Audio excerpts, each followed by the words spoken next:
High court ప్రముఖ advocate Rabindranath ఆయన ఇప్పుడు సాఫ్ట్వేర్ అమ్మాయిల మీద సంచలనమైనటువంటి వ్యాఖ్యలు చేశారు. హైదరాబాద్లో ఉన్నటువంటి సాఫ్ట్వేర్ అమ్మాయిలలో చీకటి కోణాలు ఉన్నాయి. ఊర్ల నుంచి హైదరాబాద్కి వచ్చినటువంటి కొంతమంది అమ్మాయిలు, అందులోనూ పర్టికులర్గా సాఫ్ట్వేర్లో రాణిస్తున్నటువంటి అమ్మాయిలు వారి మెయింటెనెన్స్ కోసం 4-5 వారు మెయింటైన్ చేస్తున్నారు. ఆ 4-5 దగ్గర నుంచి భారీగా ఖర్చు పెట్టిస్తున్నారు. వీరు సంపాదించినటువంటి సొమ్మును ఇంటికి పంపిస్తున్నారు అన్నలాగా రవీంద్రనాథ్ ఇప్పుడు సాఫ్ట్వేర్ అమ్మాయిల మీద సంచలనమైనటువంటి వ్యాఖ్యలు చేసిన నేపథ్యంలో దీన్ని ఎలా చూడాలనేది మనం విశ్లేషణ చేసుకుందాం. ప్రస్తుతం మనతో పాటు ఉన్నారు ప్రముఖ రాజకీయ విశ్లేషకులు, ప్రముఖ సామాజికవేత్త కృష్ణకుమారి గారు. మేడంతో మాట్లాడదాం. మేడం నమస్తే. మేడం నమస్తే. హైకోర్టు అడ్వకేట్ రవీంద్రనాథ్ ఆయన సాఫ్ట్వేర్ అమ్మాయిల మీద సంచలనమైనటువంటి వ్యాఖ్యలు చేశారు. హైదరాబాద్లో ఉన్నటువంటి సాఫ్ట్వేర్ అమ్మాయిల్లో చీకటి కోణాలు ఉన్నాయి అన్నట్లుగా ఆయన ఒక వీడియో చేశాడు. ఆ వీడియో ఇప్పుడు సామాజిక మాధ్యమాల్లో తీవ్ర చర్చనీయాంశంగా అయితే మారింది. ఆయన వ్యాఖ్యల్ని ఎలా చూడాలంటే ఏం చెప్తారు? చాలా విచారకరం అండి.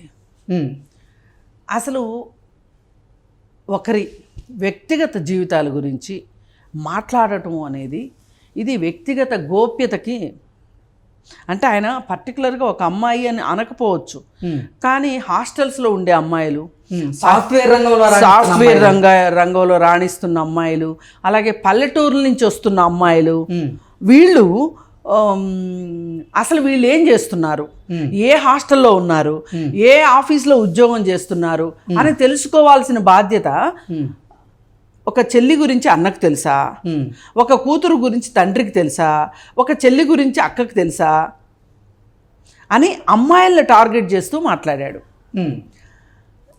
ఒక మోరల్ పోలీసింగ్ చేశాడు అనిపించింది నాకు మొదటి నుంచి చివరి వరకు ఆ వీడియో వింటే. అది చాలా చాలా బాధ కలిగించింది.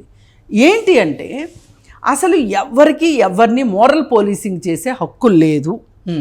సరే, నువ్వు మోరల్ పోలీసింగ్ చేయటానికి కూర్చున్నావు, నీకు కొన్ని హక్కులు ఉన్నాయని నీకు నువ్వు హక్కు అనుకున్నావా, బాధ్యత అనుకున్నావా అనేది వేరే విషయం.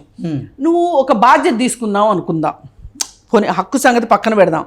ఒక బాధ్యత తీసుకున్నావు, సామాజిక బాధ్యతగానే మాట్లాడావు. నువ్వు సమాజం ఎలా అయిపోతుంది ఏంటి, ఆడపిల్లలు ఎలా అయిపోతున్నారేంటి, అసలు ఆడపిల్లలు ఎలా అయిపోతే ఎట్లా, అది ఇది అని నువ్వు చాలా బాధాతప్త హృదయంతోనే మాట్లాడావని నీ ఆవేశాన్ని నేను అర్థం చేసుకుంటా. కానీ నాకు కావాల్సింది ఏంటంటే ఒక అమ్మాయి గురించి నువ్వు మాట్లాడుతున్నావు కదా. ఇప్పుడు ఇక్కడ చాలామంది హాస్టల్స్లో అబ్బాయిలు కూడా ఉంటున్నారు కదా, ఈ అబ్బాయిలు ఎలా ఉంటున్నారని నువ్వు మాట్లాడావా? ఒకటి. 2, ఈ అమ్మాయిలు ఏ అబ్బాయిలతో అయితే తిరుగుతున్నారో ఆ అబ్బాయిల గురించి నువ్వు ఎందుకు మాట్లాడవు? ఆ అబ్బాయిల గురించి కూడా మాట్లాడాలి కదా. అంటే ఇక్కడ ఇతను ఏం చెప్పదలుచుకున్నాడంటే ఇతను ఒక మనువాది. ఈ మనువాదికి ఏమర్థమవుతుంది అంటే, ఏమి చెప్పాలనుకుంటున్నాడు అంటే, అమ్మాయిలకు ఆంక్షలు కావాలి, అమ్మాయిలు ఇలానే ఉండాలి, అమ్మాయిలు ఇలా ఉంటేనే కరెక్టు, అమ్మాయిల్ని కాపాడటానికి అన్న, తమ్ముళ్ళు, తండ్రి, వీలైతే తాత, వీలైతే తమ్ముళ్ళు కాపలా కాయాలి అమ్మాయిలకి. అసలు వీళ్ళు ఏం చేస్తున్నారో ఈ ఇంట్లో ఉన్న మగవాళ్ళకి తెలియాలి అనే ఒక కోరిక అతనికి ఉంది. అంటే ఆడవాళ్ళని అదుపు ఆజ్ఞల్లో ఉంచే బాధ్యత ఆ ఇంట్లో ఉన్న మగవాళ్ళది అని ఇతను తేల్చి చెప్పేశాడు సింపుల్గా. ఈ భావజాలం ఏదైతే ఉందో ఈ భావజాలమే ఇవాళ భారతదేశాన్ని వెనక్కి వెనక్కి వెనక్కి లాగుతుంది. ఇప్పుడు వీళ్ళు ఏడుస్తుంటారు కదా, ఈ హిందుత్వవాదులు కావచ్చు, లేకపోతే ఈ మనువాదులు కావచ్చు, లేకపోతే ఈ సోకాల్డ్ ఆర్ఎస్ఎస్ వాళ్ళు, వేరే దేశాల వాళ్ళు వచ్చేసారు మన దేశంలోకి, మన సంస్కృతిని కొల్లగొట్టారు, మన ఆస్తులు తీసుకెళ్ళిపోయారు, వాళ్ళు అది చేశారు ఇది చేశారని ఏడుస్తుంటారు. నేనంటాను అవన్నీ కూడా కాదు.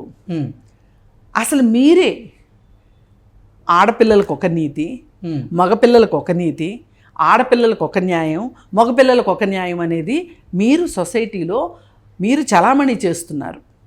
అందుకోసమే ఒక స్త్రీకి ఏమి బాధ్యతలు మీరు పెట్టదలుచుకున్నారు? ఆకలిస్తే అన్నం పెట్టమ్మా, లేదు అనుకుంటే కాళ్ళు నొప్పులు పుడితే కాళ్ళు నొక్కమ్మ, బిడ్డల్ని కనాల్సిన సందర్భం వస్తే బిడ్డల్ని కనమ్మా, నీ పని ఇంతే అనే ఉద్దేశం ఉంది కాబట్టే, అలాగే పురుషుడికి సంతోషాన్ని ఇవ్వటం కోసమే స్త్రీ సృష్టించబడింది అని మీరు నమ్ముతున్నారు కాబట్టి, ఒక స్త్రీని ఒక పురుషుడి సంతోషం కోసం సృష్టించబడింది అని అనుకుంటున్నారు కాబట్టి, రోడ్డు పైన మిఠాయి కనిపిస్తే రుచి చూడకుండా ఉంటామా అని నిర్భయ ఘటనలో చదువు సంధ్య లేని ఒక మురికి వాడలో పెరిగిన ఒక లంపెన్ పర్సన్ ఆ మాట అంటే ఒక అర్థం ఉంది. కానీ ఉన్నత కులాల్లో పుట్టి ఈ సభ్య సమాజంలో ఈ ఆధునిక కాలంలో మంచి చదువులు చదువుకుని కోట్లు సూట్లు వేసుకుని మీలాంటి వాళ్ళు మాట్లాడటం ఏమన్నా సమర్థనీయమా? అసలు మీరు మాట్లాడవచ్చునా ఇట్లా? మీకెందుకు ఆ కోట్లు సూట్లు ఎందుకు? గోచీలు పెట్టుకుని తిరగండి, పిల్లకోటు పెట్టుకొని గోచీలు పెట్టుకుని తిరగండి. అసలు ఎవరు వేసుకోమన్నారు ఈ ప్యాంట్లు, షర్ట్లు, కోట్లు, ఈ క్రాఫ్లు ఇవన్నీ ఎందుకు? అసలు మీరు ఎక్కడ ఈ సమాజాన్ని ఎక్కడికి తీసుకెళ్దాం అనుకుంటున్నారు మీరు? అని మీరేమో అన్ని సౌఖ్యాలు కావాలి మీకు, అన్ని షోకులు కావాలి మీకు, కోట్లు సూట్లు అన్నీ కావాలి, చదువులు అన్నీ కావాలి, కానీ బుద్ధులు మట్టుకు పాతాళంలో. అందుకని ఇతను మాట్లాడిన వ్యాఖ్యలు ఇవాళ సదరు భారతీయ పురుషుడికి అనుగుణంగా ఉన్నాయి తప్పితే వేరేగా లేవు. ఓకే, ఇప్పుడు ఇలాంటి మనస్తత్వం ఉండబట్టే, అంటే రోడ్డు పైన మిఠాయి కనిపిస్తే తినకుండా ఉంటామా అని నిర్భయ కేసులో ఉరిశిక్ష పడిన అతను మాట్లాడిన మాట ఏదైతే ఉందో ఆ మాట వల్లే అత్యాచారాలు జరుగుతున్నాయి. ఒంటరిగా దొరికింది, నిస్సహాయంగా ఉంది, అందంగా ఉన్నా లేకపోయినా పర్వాలేదు, అది ఉయ్యాల్లో ఉన్న పసిపాప లేకపోతే 80 ఏళ్ల ముసలా సంబంధం లేదు, అత్యాచారం చేసేస్తాను, అదేవండి మగాడిని, నాకు హక్కు ఉంది. ఈ హక్కు ఏదైతే ఉందో ఆ హక్కుతోటి వాళ్ళు అత్యాచారాలు ఎలా చేస్తున్నారో ఇప్పుడు ఈ సదరు అడ్వకేటు ఈ విధంగా మానసిక అత్యాచారాలు చేస్తున్నాడు. ఇది ఖచ్చితంగా నా దృష్టిలో మానసిక అత్యాచారం. ఇది శారీరక అత్యాచారం కంటే కూడా మానసిక అత్యాచారం చేశాడు ఇతను. ఇతనికి ఏం శిక్ష వేయాలి అసలు? ఇప్పుడు చదువుకోని వాడు అన్నాడు, శ్రమలో పెరిగిన వాడు అన్నాడు, చట్టం మీద అవగాహన లేని వాళ్ళంటే ఒక అర్థం ఉంది. అదే మరి నేననేది అదే. ఇప్పుడు ఆ స్లమ్లో ఉన్నవాడు అన్నాడు అంటే వాడు తెలియక అన్నాడు, అతనికి అవగాహన లేదు, అజ్ఞానం చేత ఒక బార్బేరియస్గా అన్నాడు అనుకోవచ్చు. నువ్వు ఒక చదువుకుని చట్టం తెలిసి ఒకరి అసలు ఇతని మీద నిర్భయ కేసు పెట్టాలి. ఎందుకంటే అవుట్రేజింగ్ ఆఫ్ మోడెస్టీ. ఒక సమూహాన్ని ఇతను మాట్లాడాడు. ఆ సమూహం గురించి ఏంటి ఇతను మాట్లాడేది? వీళ్ళంట నలుగురు బాయ్ ఫ్రెండ్స్ని మెయింటైన్ చేస్తున్నారంట. అంటే ఊరు నుంచి వచ్చిన అమ్మాయి నలుగురు బాయ్ ఫ్రెండ్స్ ని మెయింటైన్ చేస్తూ, నలుగురు ఐదుగురు, ఒకళ్ళంట షాపింగ్ కి తీసుకెళ్తారంట, ఒకళ్ళంట డబ్బులు ఇస్తారంట, ఒకళ్ళు హోటల్స్ కి తీసుకెళ్తారంట, ఒకళ్ళు ఇంకోటి చేస్తారంట, ఒకళ్ళు ఇంకొకటి చేస్తారంట.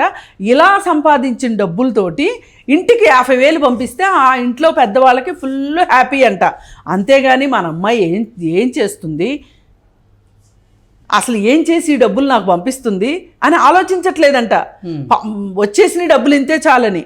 ఒక నిజామాబాద్ దగ్గర ఒక బాల్కొండ నుంచి వచ్చారా, లేకపోతే ఇంకొక ఊరు నుంచి ఇంకొకళ్ళు వచ్చారా, నెల్లూరు నుంచి వచ్చారా, అనంతపూర్ నుంచి వచ్చారా, విజయవాడ నుంచి వచ్చారా, గుంటూరు నుంచి వచ్చారా అని ఈయన ఊర్ల పేర్లు చదువుకుంటూ ఆ వచ్చిన వాళ్ళు ఇలాంటి పనులు చేస్తున్నారు, పనులు చేసి డబ్బులు సంపాదిస్తున్నారు అని చాలా వాపోతున్నాడు.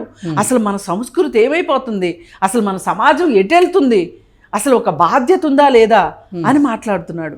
ఒక చట్టం తెలిసిన వ్యక్తి ఇలా అంటే రేపు తన కుటుంబంలో తన కూతురో లేకపోతే తన చెల్లిలో ఎవరో ఒకరు ఇతర రాష్ట్రాలకు వెళ్ళి అక్కడి నుంచి వాళ్ళు సంపాదించి పంపిస్తుంటే కూడా వాళ్ళు పంపించింది కూడా అటువంటి ధనమే అంటారు అతను.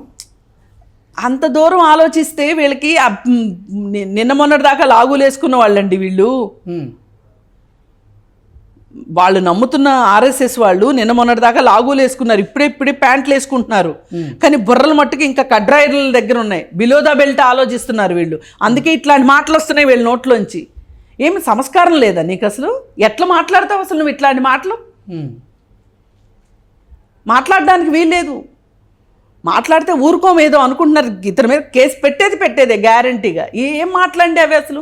హాస్టల్స్లో ఉండే, ఇప్పుడు హాస్టల్స్ దగ్గర జరగట్లేదు ఇట్లాంటివి అని నేను చెప్పట్లేదు. ఇలా చేసే అమ్మాయిలు గురించి వాళ్ళు ఏదో సతీ సావిత్రులని అనాలని ఉద్దేశం కూడా నాకు లేదు. అసలు అనడానికి నేనెవరిని? నేను మోరల్ పోలీసింగ్ చేయడానికి నేనెవరిని అసలు? నాకేంటి సంబంధం? నేను ఎట్లా మాట్లాడను. కానీ అలా చేసేవాళ్ళు సరి అయిన దారిలో ఉన్నారు లేరు అనే వ్యాఖ్యానించడానికి కూడా నాకు హక్కు లేదు. అది వాళ్ళ వ్యక్తిగత జీవితం. వాళ్ళ వ్యక్తిగత జీవితంలో వాళ్ళకి నచ్చినట్టు వాళ్ళు బతుకుతారు. పైగా ఇంకోటి ఏం మాట్లాడుతున్నారు, ఆడపిల్లలు వాళ్ళు చూడండి, ఈ సాఫ్ట్వేర్ అమ్మాయిలు రోడ్ల పక్కన బీర్ బాటిల్స్ తాగుతూ సిగరెట్లు తాగుతూ పోలీసులు కూడా ఏమీ అనట్లేదు అని మాట్లాడుతున్నాడు. ఇప్పుడు నీ భావజాలం ఏదైతే ఉందో ఆ భావజాలం ఉన్నవాళ్ళే ఇవాళ అధికారంలో ఉన్నారు. వాళ్ళతోటి చెప్పి అసలు ఆడపిల్లలు 5వ తరగతి తర్వాత చదువుకోవద్దు, పెళ్లి చదువులు చదువుకుంటే చాలు, 12 ఏళ్ళకో 13 ఏళ్ళకో పెళ్లి చేస్తే చాలు, అసలు వాళ్ళకి ఉద్యోగాలు అక్కర్లేదు, వాళ్ళు వెనక తలుపుకుండా లోపలికి రావాలి, ఇలాంటివన్నీ పెట్టించు. అసలు నీకు ఆఫ్ఘనిస్తాన్లో తాలిబాన్లకి తేడా ఉందా అసలు? నాకు వీడియో చూడగానే నాకు అనిపించింది ఏంటంటే, సభ్య సమాజంలో తిరిగాడే ప్యాంటు షర్టు కోటు వేసుకున్న తాలిబాన్లా కనిపిస్తున్నాడు తప్పితే అతను నాకు ఒక అడ్వకేట్ లాగానో లేకపోతే చదువుకున్న వాడిలాగానో నాకు కనిపించట్లేదు. అసలు నీ చదువు నీకేం నేర్పించింది? నీకేం సంస్కారం నేర్పించింది? రెండో వాళ్ళ వ్యక్తిగత జీవితాల గురించి మాట్లాడే హక్కు నీకెవరు ఇచ్చారు అసలు? ఇది నా బాధ. ఆ వీడియో చూడగానే చాలామంది సాఫ్ట్వేర్ అమ్మాయిలు చూసుంటారు. ఆ వీడియో ఫేస్బుక్లో వచ్చింది. చాలామంది హాస్టల్స్లో ఉండే ఆడపిల్లలు చూసుంటారు.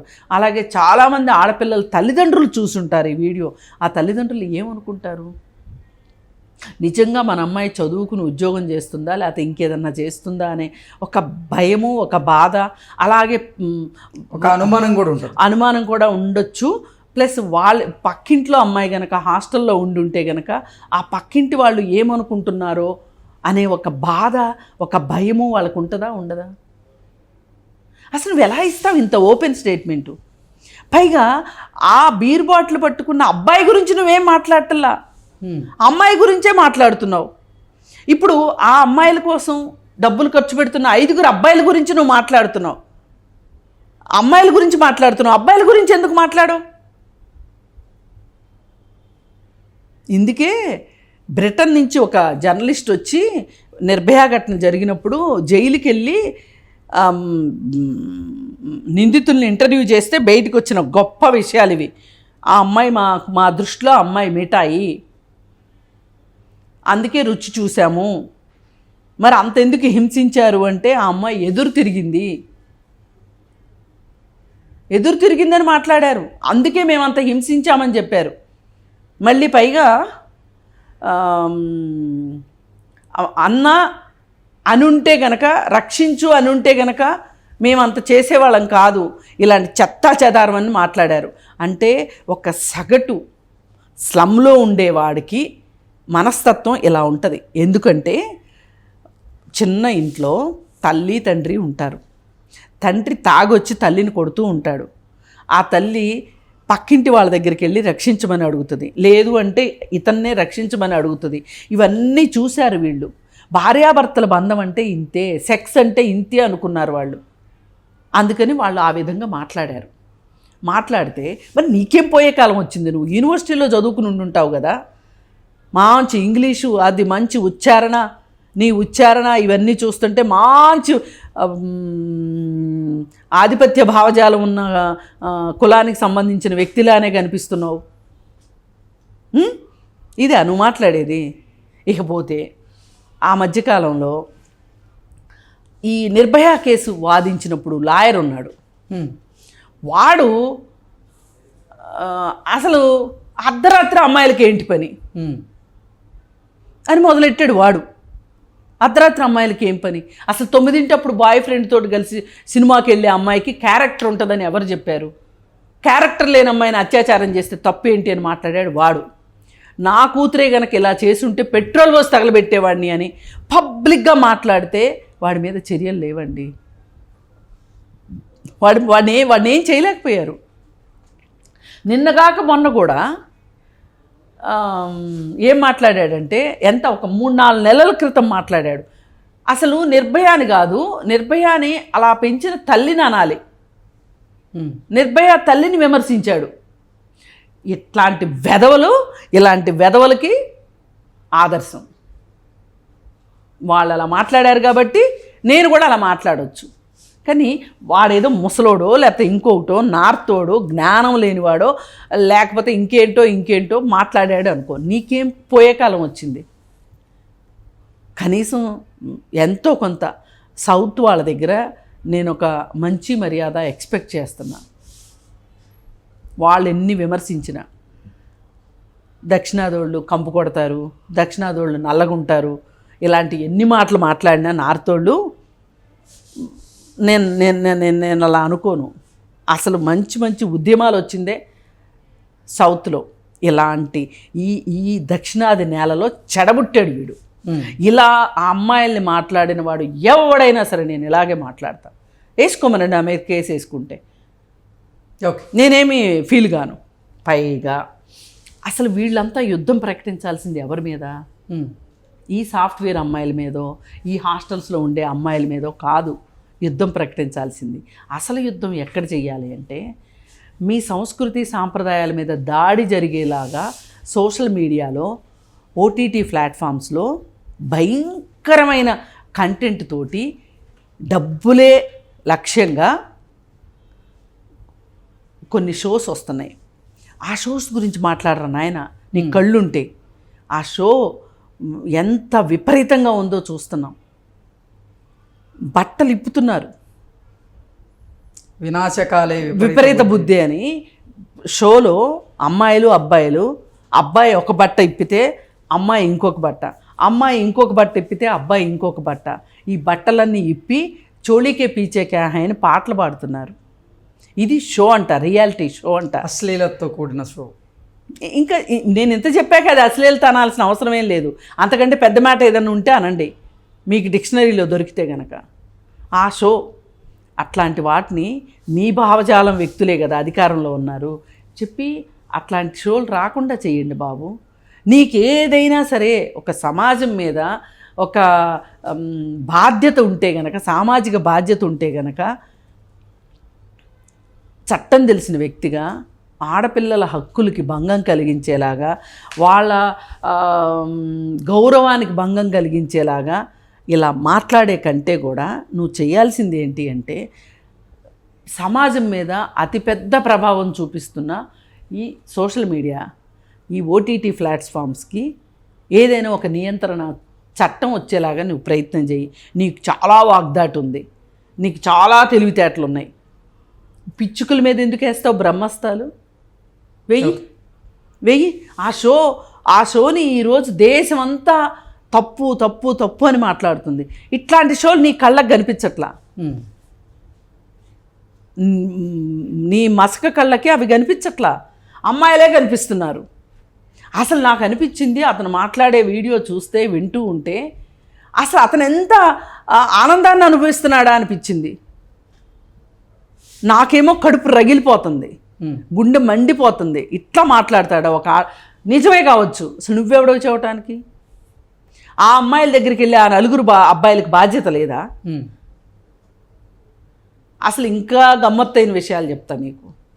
అసలు ఇలా హాస్టల్స్లో ఉండే ఆడపిల్లలకి ప్రేమ పేరుతోటి దగ్గరయ్యి హాస్టల్స్ దగ్గరికి వెళ్ళి వాళ్ళని కొంచెం అటు ఇటు తిప్పి, ఈ పల్లెటూరు నుంచి వచ్చే పిల్లలకి కల్చర్ షాకు, సిటీ ఎలా ఉంటుంది, ఇంత పెద్ద సిటీలు వాళ్ళు చూసిన వాళ్ళు కాదు.